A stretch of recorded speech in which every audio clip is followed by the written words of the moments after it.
Good evening everyone, मैं doctor Swati Sharma English सूत्रा में आप सभी का स्वागत करती हूं। और आज 2 और 4 सीरीज़ के तहत है हमारे एमसीक्यूज लिटरेरी टर्म्स और गोल्स वर्दी पे। इससे पहले भी मैं क्वेश्चंस जो है वो ये डे 19 लिखा हुआ है। आपको ये सीरीज़ अगर थोड़ा सा पीछे चलेंगे तो आपको इसमें विलियम शेक्सपियर के और वर्ड्सवर्थ के, मिल्टन के क्वेश्चंस आपको इसमें देखने को मिल जाएंगे। अब हमने जो लिए हैं उनमें लिटरेरी टर्म्स और जॉन गोल्सवर्दी के क्वेश्चंस जो हैं इस समय मैं चला रही हूँ। अब स्टार्ट करते हैं। हमारा जो पहला जो कोटेशन से स्टार्ट करते हैं, success is no accident. Success कोई इत्तेफाक से नहीं मिलता है। सक्सेस पाने के लिए लगन चाहिए, बहुत मेहनत चाहिए, आपका त्याग चाहिए, और सबसे पहली बात, जिस चीज़ को आप पाना चाहते हैं उससे प्यार करिए। जब आप प्यार करेंगे तभी वो चीज़ आपके पास जो है वो आएगी। चलिए इसके साथ ही स्टार्ट करते हैं। यूपी टीजीटी इंग्लिश का पेड बैच 14 मार्च से स्टार्ट हुआ है। इसके बारे में अगर जो लोग पेड बैच लेना चाहते हैं, पेड बैच ऐप पर चलता है, यूट्यूब पर सारा फ्री मटेरियल होता है, तो आप उसके लिए ऐप डाउनलोड कीजिए और प्ले स्टोर से। जो लोग लाइव क्लास लेना चाहते हैं पेड बैच की, इसके जो कॉल कर सकते हैं आप 7895937338 पर। इसके अलावा हमारे एक वीडियो बैचेस हैं, यूपी टीजीटी, यूपी पीजीटी और DSSB का। जो लोग ये वीडियो बैचेस लेना चाहें, दोनों में अंतर कुछ भी नहीं है बैचेस में, केवल ये है कि लाइव की क्लासेस जो हैं लाइव क्लासेस चलती हैं, और जो वीडियो बैचेस हैं उनमें लाइव की क्लासेस रिकॉर्डेड फॉर्म में है। मटेरियल दोनों तीनों का बिल्कुल सभी दोनों बैचेस का बिल्कुल सेम है। और आपको जो भी मटेरियल है वो आपके घर पर कुरियर होता है। तो इसलिए अगर आप वैसे अगर प्ले स्टोर से ऐप डाउनलोड करेंगे तो आपको बाकी सारी जानकारी उस पर मिल जाएगी। चलिए इसके साथ ही स्टार्ट करते हैं। पहला हमारा क्वेश्चन है, व्हाट्स अ लिरिक। तो मैं पहले थोड़ा सा लिरिक के बारे में आपको बताना चाहूंगी। लिरिक जो है वो जो उसका ओरिजिन है वो ग्रीस है। लायर की सहायता से लायर म्यूजिकल इंस्ट्रूमेंट की सहायता से वो गाया जाता है। और जो लिरिक है वो एक छोटी सी पोएम होती है, meant for singing. Narrative poem से अलग होती है, जैसे एपिक होते हैं, बैलेड्स होते हैं, ये नैरेटिव पोएम्स होती हैं। नैरेटिव पोएम से अलग होता है। सब्जेक्टिव जो है टोन होती है।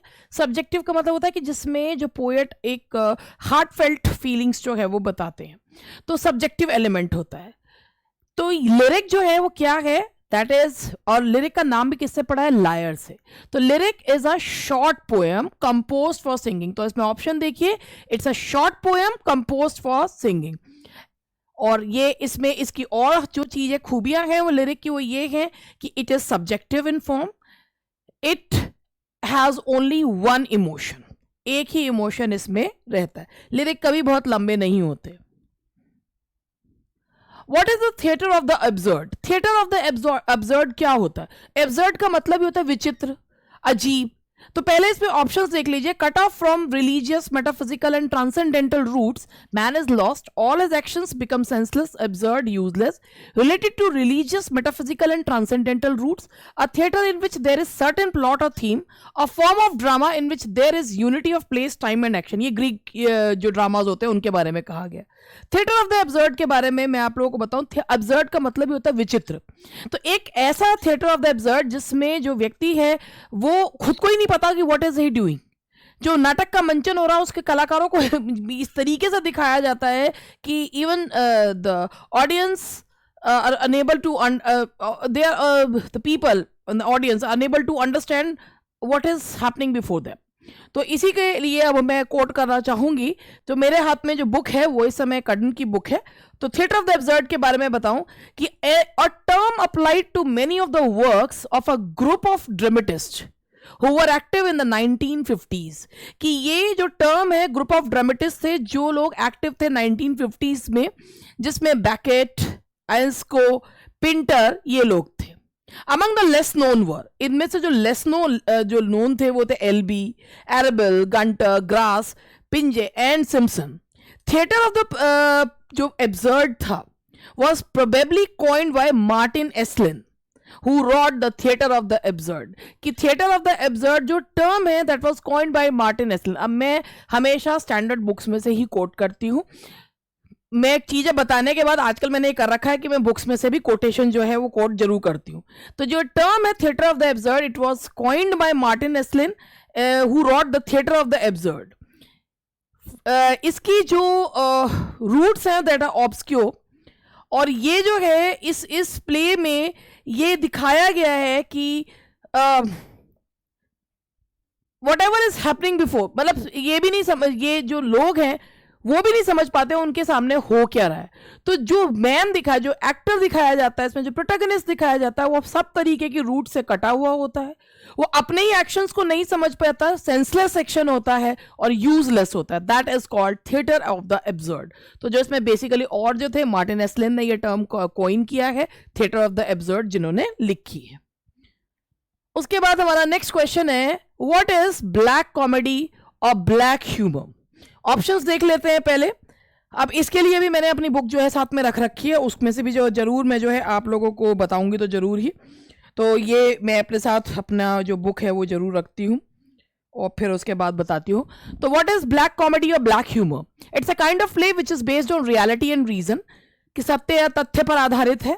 It's a kind of play which shows blackness in the life of protagonist, baleful, knave, or inept characters in a fantastic or nightmarish modern world play out their roles in what Ionesco called a tragic farce in which the events are often simultaneously comic, horrifying, and absurd. ये black comedy भी आपको theatre of the absurd में देखने को मिलेगी। A play which deals the theme of comic और humour absurdly. तो सबसे पहले इसके बारे में समझते हैं कि ब्लैक कॉमेडी और ब्लैक ह्यूमर है क्या। ये term is a translation of comedy noir. Now ये ब्लैक ह्यूमर होता क्या है? It is concerned with the humorous treatment of the shocking, horrifying and मैकाबर।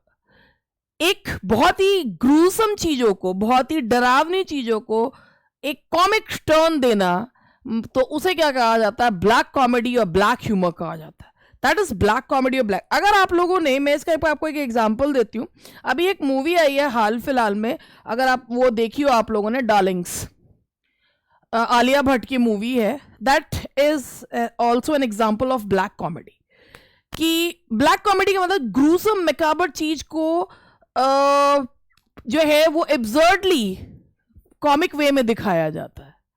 Somewhere you feel relaxed as well but it is gruesome as well. Comedy का मतलब जो पहले लिया जाता था वो होता है कि हैप्पी एंडिंग और जो चीजों का सुलझना, दैट इज कॉमेडी। मगर बेलफुल, बहुत ही दुखी, मतलब बहुत ही एक नेव से कैरेक्टर्स, इनएप्ट कैरेक्टर्स, जो nightmarish modern world play out their roles, और एक ट्रेजिक फार्स जो है वो दिखाते हैं, जिसमें इवेंट्स जो हैं वो डरावने भी होते हैं, विचित्र भी होते हैं, और एक कहीं ना कहीं सेटिस्फैक्शन भी देते हैं। That is called black comedy और ब्लैक ह्यूमर। जो मैंने अभी आपको इसका एग्जांपल दिया, जो डार्लिंग्स मूवी जो आलिया भट्ट की है, that is an example of black comedy. What is the adjunct novel? A novel which is full of romance and pathos, a novel in which the primary characters are marginalized, underpaid and untenured, factually, whose positions expose them to anxiety rather than protecting them from it. A novel in which minor characters play major roles, a novel in which major characters move from one place to another. Adjunct novel का मतलब होता है एक ऐसा novel जिसमें जो मुख्य characters होते हैं वो ऑफन मार्जिनलाइज्ड होते हैं, यानी कि वो हाशिए पर होते हैं। अंडरपेड एंड अनटेन्योर्ड, मतलब उनको एक कैरेक्टर को ठीक से जो है निखारा ही नहीं जाता। Whose position expose them to anxiety rather them protecting them from it, कि जिनकी जो पोजीशंस होती हैं उनसे एंग्जाइटी ज़्यादा होती है, बल्कि उनको उससे प्रोटेक्शन नहीं मिलता। तो एडजंक्ट नॉवल के में जो प्राइमरी कैरेक्टर्स होते हैं, जो प्रोटैगनिस्ट होते हैं, जो मुख्य कैरेक्टर्स होते हैं, दे आर मार्जिनलाइज्ड। हालांकि जो मोस्टली जो अगर आप साधारण नॉवेल्स देखेंगे तो उनमें जो कैरेक्टर उभारा जाता है वो प्राइमरी कैरेक्टर्स का उभारा जाता है। एडजंक्ट नॉवेल्स में प्राइमरी कैरेक्टर्स हाशिए पर होते हैं। That is adjunct novel. Now the next one is,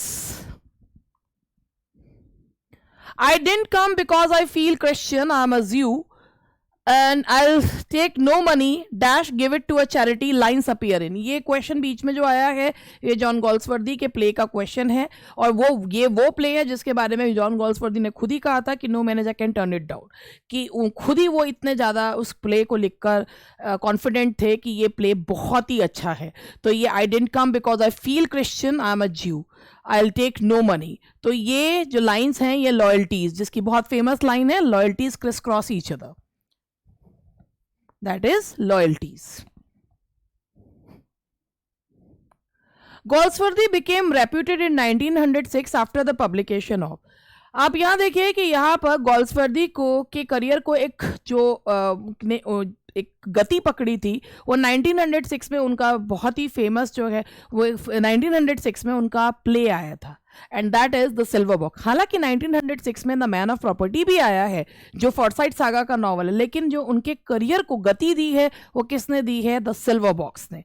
तो वो जो कि प्ले है, that is the silver box. Jolyon is a character who appears in Galsworthy's. Jolyon जो कैरेक्टर है, जो खुलकर कैरेक्टर सामने आए हैं, वो किस में दिखते हैं? इंडियन समर ऑफ फॉरसाइट जो कि एक जो इंटरल्यूड है, द सिल्वर बॉक्स इसमें नहीं है क्योंकि ये फॉरसाइट सागा से इसका कोई लेना देना नहीं है, the man of property and justice. हालांकि जोलियन जो कैरेक्टर है वो दोनों में ही है, मगर जो उनका इस क्वेश्चन को मैं इस तरीके से समझ रही हूँ कि जो Indian summer of a Forsyte में जोलियन जो कैरेक्टर है, अब ये ओल्ड जोलियन नहीं लिखा हुआ है, इसमें यंग जोलियन की बात की गई है, तो Indian summer of a Forsyte में ये कैरेक्टर जो है वो आता है। हालांकि जो मैन ऑफ प्रॉपर्टी भी दे सकते थे, मगर ओल्ड जोलियन जो है उसमें नहीं पूछा गया है। Who is the author of a novel over the river? Over the river जो नॉवल है उसके ऑथर कौन है? तो वर्ड्सवर्थ, शेक्सपियर, गोल्सवर्दी, मिल्टन। नॉवल इनों में से किसी ने लिखा नहीं है, सिर्फ गोल्सवर्दी ने ही लिखा है, तो that is Galsworthy.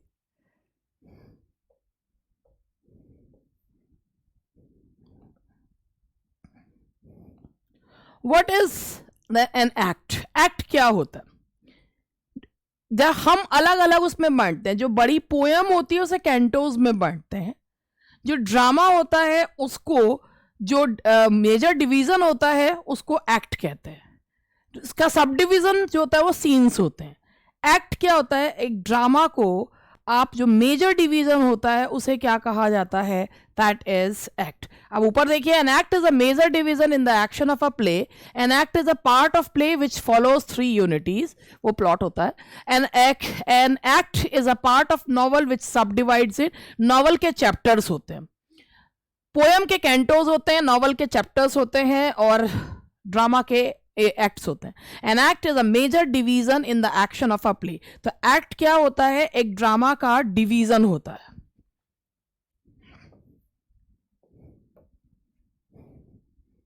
What do you mean by scenes? What do you mean by scenes? तो सीन्स से क्या समझते हैं? एक्ट को सब डिवीजन जो होता है वो सीन्स होते हैं। Scenes are subdivision of the play, scenes are important parts of the play, scenes are more important than acts, scenes are the parts of fiction. तो scenes are the subdivision of the play. Major division of the play is an act, and subdivision क्या होता है? That scenes. तो scenes are subdivision of the play, act के scenes होते हैं। Which is the only Forsyte elder who does not have children in Goldsworthy's Forsyte saga? गोल्सवर्दी की जो Forsyte saga है ये एक अपर मिडिल क्लास फैमिली के बारे में बताती हुई, upper middle class Victorian family के बारे में बताती हुई कहानी है, और इसमें जो 3 जनरेशन्स की कहानी जो है वो बताई गई है। तो इसमें जो ओनली एल्डर है जिनके बच्चे नहीं हैं, that is Timothy.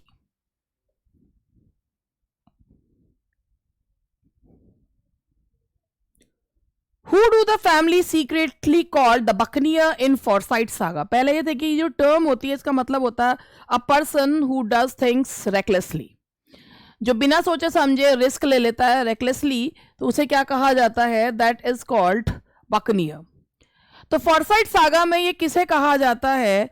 Forsyte saga में कहा जाता है, ये जो टर्म यूज करी जाती है आर्किटेक्ट के लिए यूज करी जाती है, फिलिप बॉस्नी के लिए, जिसकी तरफ जिसकी तरफ 2 लेडीज जो हैं वो अट्रैक्ट हो जाती हैं। Philip Bossany, who is the architect in this novel, that उसे बकनिया कहा जाता है. That is Philip Bossany. And now the next question is, whose ashes was scattered to the winds according to his last wish? ये John Galsworthy की last wish थी कि उनकी death के बाद उनके एशेस को स्कैटर कर दिया जाए, फैला दिया जाए. So that is Galsworthy.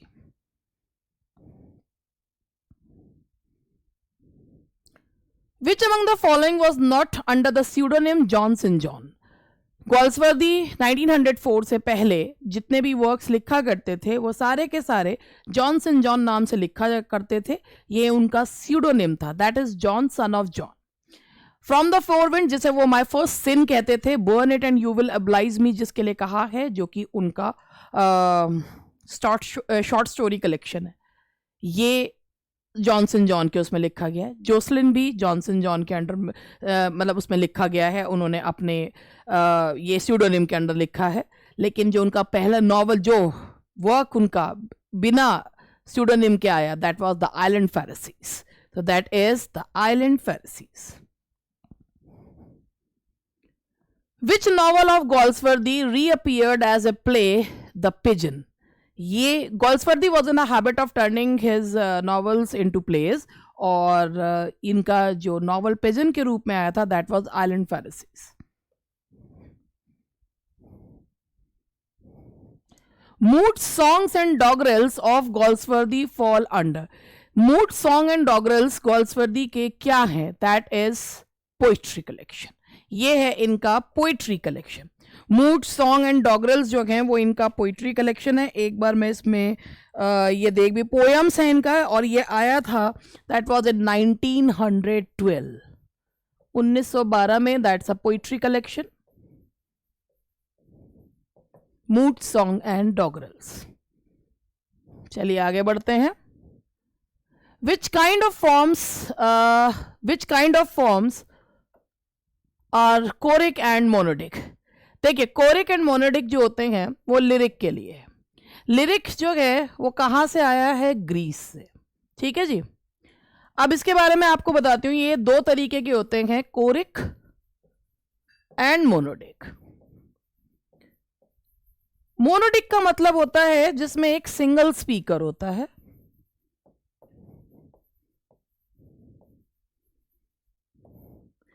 Monodic जो है ये लेस्बोस से संबंधित है.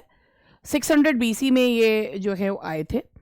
और जो कोरिक होते हैं, they are sung by chorus, बहुत सारे लोगों के द्वारा. और ये कुछ विशेष ओकेजन्स पर गाए जाते थे, जैसे रिलीजियस सेरेमनी, वेडिंग सेरेमनी, उन पर गाए जाते थे. तो लिरिक में ये फॉर्म्स आती हैं, कोरिक एंड मोनोडिक.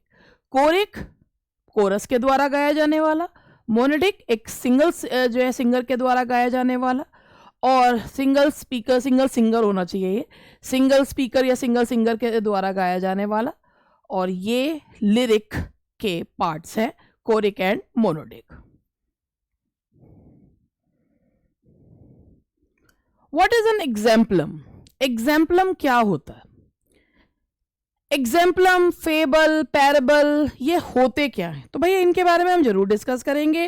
बिना इन्हें डिस्कस करें तो ऐसे काम नहीं चलने का भाई. तो अब मैंने जो है अब अपने एमएच अब्राहम्स वाली बुक हाथ में ले ली है. पैरेबल, सबसे पहले हम पैरेबल लेते हैं. नहीं, पैरेबल पहले क्यों लेते हैं? जो एग्जाम्पलम है पहले उसे ही समझा दूं. एग्जाम्पलम जो होती है, इट इज अ स्टोरी, पीछे लिखा हुआ भी है मेरे, told as a particular instance of the general theme in a religious sermon. एक स्टोरी जो होती है, जो एक पर्टिकुलर इंस्टेंस पे सुनाई जाती है, यानी कि किसी विशेष जो है किसी विशेष घटना पर सुनाई जाती है, जनरल थीम बताई जाती है, और किसमें? किसी सरमन, उपदेश में, प्रवचन में, उसे एग्जाम्पलम कहा जाता है. ये जो डिवाइस थी, अब इसके आगे का चीजें मैं जरूर बताना चाहूंगी. एग्जाम्पलम एग्जाम्पल देने के लिए यूज किया जाता है. ये एक स्टोरी होती है जो उपदेश प्रवचन में के माध्यम से लोगों तक पहुंचाई जाती है. और ये जो स्टोरी थी, ये डिवाइस मिडिल एजेस में बहुत पॉपुलर था, जिसमें अगर आप इसमें भी जी दे रखे, चौसर की पार्टनर्स टेल और जो चौसर की पार्टनर्स टेल है, greed is the root of all evil. अगर आपको टेल पता है, नहीं पता तो मैं बता देती हूँ कि एक बार दो तीन लोग जो है वो कहते हैं कि ये मृत्यु क्या है, हम मृत्यु को ही मार देंगे। तो वो कहता है कि ठीक है। वो एक बूढ़ा आदमी उनसे कहता है कि जाओ देखो। तो एक पेड़ के पास है मृत्यु, तो वहाँ जाते हो तो वो जो है घड़े भर के जो है सोना होता है। तो वहाँ पर वो सोचते हैं कि हम इस सोने को आपस में तीनों लोग बांट लें, लेकिन तीनों के मन में एक वो आ जाता है कि एक लालच आता है कि भाई 3 हिस्से क्यों करने। तो 2 लोग जो कहते हैं, छोटे को बोलते हैं कि तुम मिठाई लेकर आओ। अब वो लेकर आता है, तो इससे बे जो है वो उस बीच वो कहते हैं कि जब वो आएगा उसे हम मार देंगे। अब वो मिठाई में जहर कहता है, इन दोनों को क्यों दूं, मैं ही ना रख लूँ सारा। अब वो जो है उसमें जहर मिला लाता है। वो पहले उस व्यक्ति को मारते हैं जो मिठाई लेके आता है। जब वो मिठाई खाते हैं वो भी मर जाते हैं। तो greed is the root of all evil. तो ये एक सरमन के माध्यम से ये एग्जाम्पल दिया हुआ है कि लालच ही सभी पापों की जड़ है।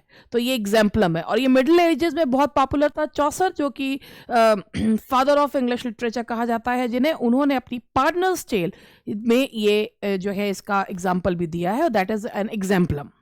जो पार्टनर्स टेल है वो है ही एग्जाम्पल एग्जाम्पलम का। ठीक है जी। और इसके अलावा इसके जो और पार्ट्स हैं, जैसे पैराबल थी, फेबल है।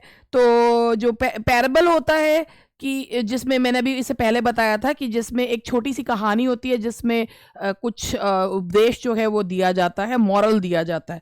और जो फेबल होती है वो एनिमल्स जो हैं वो उसमें ह्यूमन बींग्स के उनको एट्रीब्यूट्स दिए जाते हैं, और फेबल में जो एनिमल्स हैं वो ह्यूमन ट्रेट्स को दिखाते हैं। ये फेबल, पैराबल एंड एग्जाम्पलम है। John Galsworthy is also a great stylist. His style is remarkable for. John Galsworthy की जो ट्रेजेडीज़ होती थी वो सोशल ट्रेजेडीज़ होती थी। उनके जो प्लेज या नॉवेल्स में कोई विलन नहीं होता था। कैरेक्टर्स जो प्रोटैगनिस्ट होते थे वो कोई हाई क्लास को बिलोंग करते हुए नहीं होते थे। जो वो लिखा करते तो रियलिस्ट जो ट्रेडिशन जोन्स एंड पिनेरो का था। प्रॉब्लम प्लेस जो लिखते थे हेनरिक इब्सन से प्रभावित होकर लिखते थे। अब उनके स्टाइल में क्या खूबियाँ थी? Its strength and elasticity, its powerful sweep, brilliant illustration, its deep psychological analysis.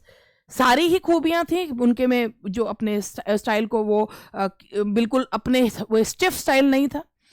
Brilliant illustrations, जब हम उनके वर्क्स को पढ़ते हैं तो हमारे सामने वर्ड पिक्चर खिंचती है, और उन वर्क्स को पढ़कर लगता है कि how deeply he had studied that class. तो ये सारी ही खूबियाँ हमें गोल्सवर्दी जी के नॉवेल्स में, प्लेज में देखने को मिलती हैं। तो that is all of the above. All of the following comments are right about John Galsworthy except Galsworthy dwelled on the social problems and criticized the Borges society at his time. Galsworthy had Borges' conservatism, which is evident in the work written after the World War I. In his later life, facing the crisis of British imperialism and the growing forces of socialism, Galsworthy began to further criticize the decadent Borges. Galsworthy's criticism of the Borges was limited to the sphere of ethics and aesthetics. तो इनमें से कौन सा comment जो है वो सही नहीं है? गॉल्सवर्दी जो है सोशल प्रॉब्लम्स पे ड्वेल करते थे, और बॉर्जेस अपर मिडिल क्लास को वो क्रिटिसाइज करते थे, ये सही है। गॉल्सवर्दी बॉर्जेस कंजर्वेटिज्म से प्रभावित थे, एंड जो उनके वर्ल्ड वॉर I के बाद के वर्क में देखने को हमें मिलता भी है। लेकिन ये गलत है कि लेटर लाइफ में उन्होंने बॉर्जिज्म को बहुत ज़्यादा क्रिटिसाइज करना शुरू कर दिया था, ऐसा कुछ भी नहीं है। तो ये इसका आंसर है that C. Now the next question is, The Man of Property contains a comprehensive sketch of the whole Forsyte family of dash generation. जो ये Forsyte सागा है, actually Forsyte saga, man of property हम क्यों कहें, Forsyte saga जो है पूरा Forsyte saga, man of property मत लीजिए, इसमें फॉरसाइट सागा कहते हैं। फॉरसाइट सागा जो है वो कॉम्प्रिहेंसिव स्केच बताता है फॉरसाइट फैमिली की 3 जनरेशंस की, 3 जनरेशन की। ये जो फॉरसाइट सागा है, ये जो this is a saga about middle class, upper middle class Victorian family. तो ये जो सागा है ये 3 जनरेशंस का है, और जो फैमिली है वो कैसी है, अपर मिडिल क्लास। तो 3 लोगों का सागा, 3 जनरेशंस का, sorry. Now the next question is, a modern comedy one of Galsworthy's trilogies is composed of. इसमें सारे ऑप्शन गलत हैं, मैं इसमें बताती हूँ, इसमें व्हाइट हाउस नहीं है, व्हाइट मंकी है, व्हाइट हाउस तो कुछ है ही नहीं इसमें। जो सेकंड ट्रायलॉजी है उनकी मॉडर्न कॉमेडी, वो मॉडर्न कॉमेडी में है इनके the white monkey, the silver spoon and swan song, ये है। तो ये तो चारों ही ऑप्शन गलत हो गए, मगर मैंने इसमें व्हाइट हाउस तो किसी में है ही नहीं। Country House, White House, Silver Box, Swan Song, White House, Fraternity, Swan Song, Country House, बाकी तो सारे ही गलत है। इसमें थोड़ा सा ये ठीक ठीक था, white monkey, the silver spoon and swan song. Which of the following is wrong about the Forsyte saga? The Forsyte saga shows the features of critical realism of Galsworthy. बिल्कुल सही है, Forsyte saga रियलिज्म जो जिसमें Jones and पिनरो के tradition को belong करते हैं वो दिखाता है। फॉरसाइट सागा की central figure takes the accumulation of wealth and property as his aim of life. हाँ जी, बिल्कुल, जो स्वामीज का कैरेक्टर दिखाया है उसकी जिंदगी का एम है accumulation of wealth. Forsyte saga is Galsworthy's first trilogy which consists of merely 3 novels. ये गलत है, क्योंकि 3 नॉवेल्स के जो फर्स्ट ट्रायलॉजी है उसमें 3 नॉवेल्स के अलावा 2 इंटरल्यूड्स भी हैं, तो इसीलिए ये वाला पॉइंट गलत है। इसमें है दी, जो पहली ट्रायलॉजी है उसमें है इनकी जो पहली ट्रायलॉजी है उसके मैं नाम बता देती हूँ। 3 नॉवेल्स हैं, जो नॉवल है द मैन ऑफ प्रॉपर्टी और इन चांसरी एंड टू लेट, ये 3 नॉवेल्स हैं। 2 इंटरल्यूड्स हैं, पहला इंटरल्यूड है Indian summer of a Forsyte and awakening. तो 2 इंटरल्यूड्स और 3 नॉवेल्स हैं, तो मेयरली नॉवेल्स नहीं है, there are 2 interludes as well. He never learned to tell a good story. This is a comment on Galsworthy by whom? कि उन्होंने कभी जो है अच्छी जो स्टोरी है वो उनको सुनानी नहीं आई, तो this is a comment on Galsworthy by long. बाकी तो कोई और कर ही नहीं सकता।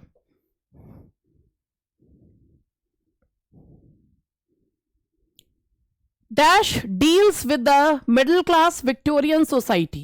Joy, Mood Song and Doggerel. Joy, a play based on the letter I. ठीक है। Mood Songs and Doggerel poetry collection. Jocelyn उनका जो नॉवल है। देन द फॉरसाइट, अभी मैंने बताया upper middle class Victorian society के साथ जो डील करता है वो उनका है फॉरसाइट सागा, जिसमें 3 जनरेशंस की कहानी है, that is the Forsyte saga. What is an allusion?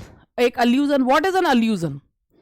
पहले से देख लेते हैं इसमें। It's a form of literary device which describes something on the basis of its context. It's a form of poetic device which describes a sentence in a sequence. It's a passing reference without explicit identification to a literary or historical person, place or event, or to another literary work or passage. It's a kind of play which expresses the mood and attitude of the speaker. Allusion का मतलब होता है किसी चीज का एक reference देना, और जैसे कि अगर आप एक, ये पासिंग रेफरेंस होता है, किसी चीज का रेफरेंस होता है विदाउट एक्सप्लिसिट आइडेंटिफिकेशन। आप उस चीज का आइडेंटिफाई नहीं कर रहे हैं, अब आप उसमें किसी चीज का एल्यूजन, किसी चीज का अल्यूड करते हैं, यानी कि एग्जाम्पल दे रहे हैं, किसी पैसेज का एग्जाम्पल दे रहे हैं, किसी लिटरेरी या हिस्टोरिकल पर्सन के बारे में बता रहे हैं, तो वो क्या होता है, दैट्स एन अल्यूजन। इसके बारे में थोड़ा सा और मैं बताना चाहूँगी, तो मुझे 1 मिनट का समय ज़रूर दीजिए, तो मैं अल्यूजन के आपको एग्जाम्पल से भी समझाती हूँ।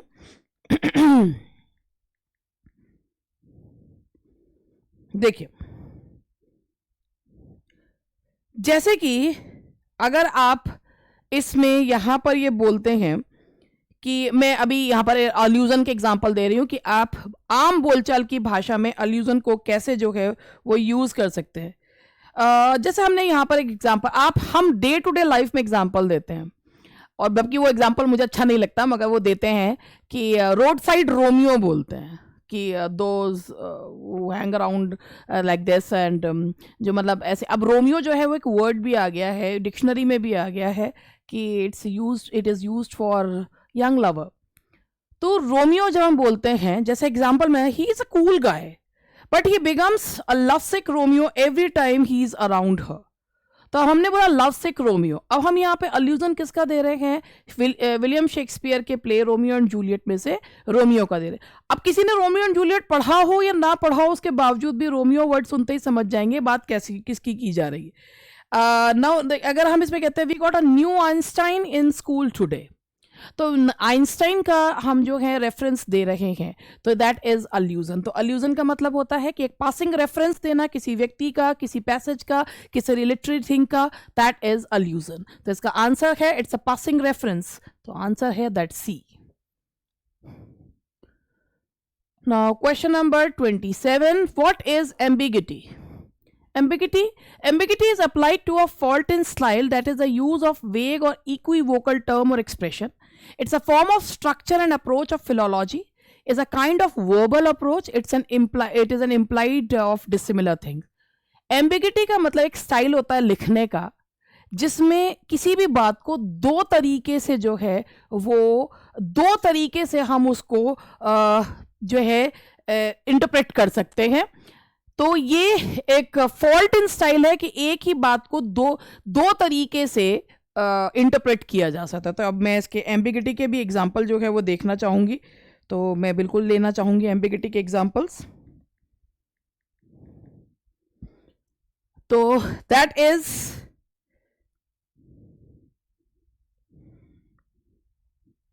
जैसे कि अगर हम ये कहते हैं दो तरीके की, वैसे तो एम्बिगिटी का मतलब ये होगा था कि आप किसी चीज को दो तरीके से समझ सकते हैं। माई सिस्टर सॉ बैट, तो बैट किस रेफरेंस में हो रहा है कि बैट जो है वो जो खेलने वाला है या चमगादड़ है, तो वो जो है ये ambiguity, that's a fault in style, कि जो वेग एक्सप्रेशन था, क्लियर नहीं होता, that is called ambiguity.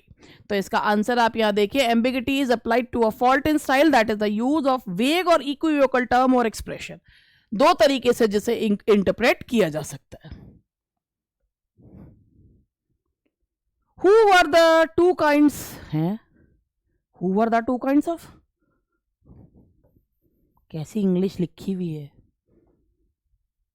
What were the two kinds of Greek lyrics? दो ग्रीक लिरिक के काइंड कौन से थे? तो ये मैंने अभी आपको थोड़ी देर पहले बताया भी था, कोरिक and monodic.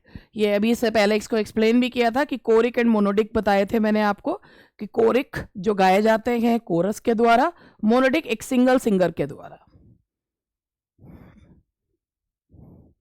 What is an anti-hero? Anti-hero क्या होता है? What's an anti-hero? The one who is the major character of the play, उसे protagonist कहते हैं। The one who leads the theme of the novel. Instead of manifesting largeness, dignity, power or heroism, the anti-hero is petty, ignominious, passive, clownish or dishonest. The one who plays active part in any literary composition. Anti-hero वो होता है जिसमें hero वाली कोई quality नहीं होती, वो जो जिसके अंदर हीरो वाली कोई, एंटी हीरो बहुत ही, ना तो उसका रुतबा बड़ा होता है, ना वो क्लाउनिश, डिसऑनेस्ट, एक तरीके से हम उसे कह सकते हैं कि बायरॉनिक हीरो भी कह सकते हैं। लेकिन जो एंटी हीरो बिल्कुल एक ऐसा हीरो जो हीरो के खांचे में फिट ही नहीं होता, एक बिल्कुल जो है एक पेटी सा कैरेक्टर जो क्लाउनिश ज्यादा अपियर होता है, that is called anti hero, जिसमें हीरो वाली कोई भी क्वालिटी नहीं होती। And the last question of today is what do you mean bye antithesis?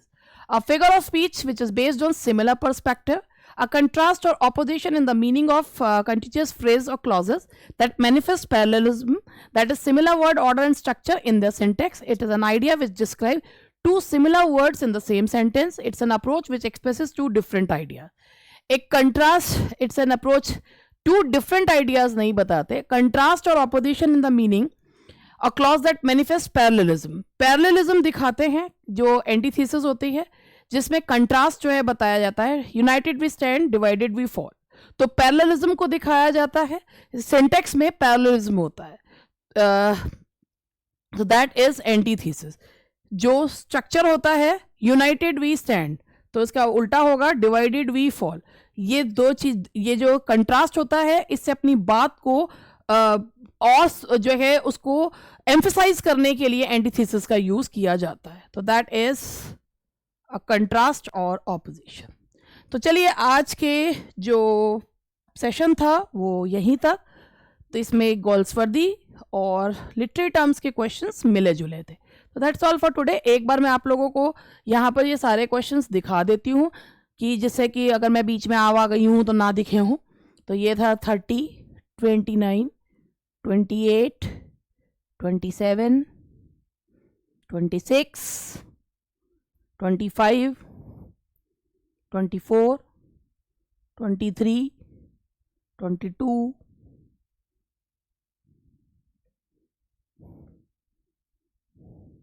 क्योंकि कई बार मैं क्वेश्चंस के आगे भी आ जाती हूँ ना, भूल जाती हूँ मैं बताते बताते। दैट इज, अब ये 15 है, ये पूरे ही कर देती हूँ।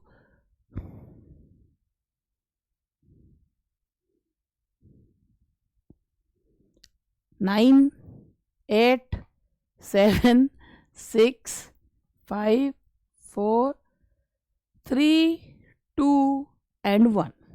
That's all for today. मिलते हैं कल। Bye bye and take care.